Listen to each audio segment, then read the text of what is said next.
Satan's accusations are nullified by God's forgiveness. In the face of our deepest fears and failures, it is the grace of Jesus Christ that stands as our eternal shield. Today, I invite you to embark on a journey that will not only strengthen your faith but also transform your life in ways you could never imagine. Stay with us till the end, it's worth it. In the book of Romans, we read, "But God demonstrates His own love for us in this, while we were still sinners, Christ died for us." This profound truth is the cornerstone of our faith.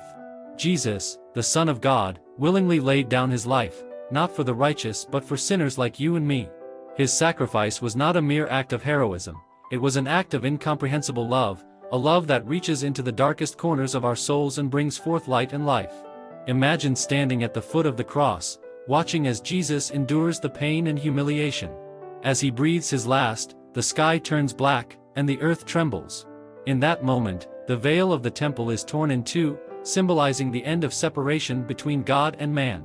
The barrier is gone, and we are invited into the very presence of God, not through our own righteousness, but through the righteousness of Christ.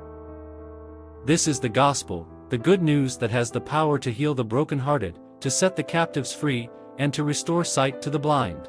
It is a message of hope for the hopeless, a beacon of light for those lost in darkness. As believers, we are called to live out this gospel, to be ambassadors of Christ's love and forgiveness in a world that desperately needs it.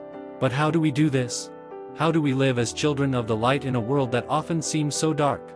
The answer lies in our faith. Faith is not just a belief in something unseen, it is a trust in the promises of God. It is knowing that He is faithful, even when we are not. It is clinging to the hope of His word, even in the midst of trials and tribulations. As we walk by faith, we begin to see the world through the eyes of Christ. We see the hurting, the lonely, the lost, and we reach out to them with the love of Jesus.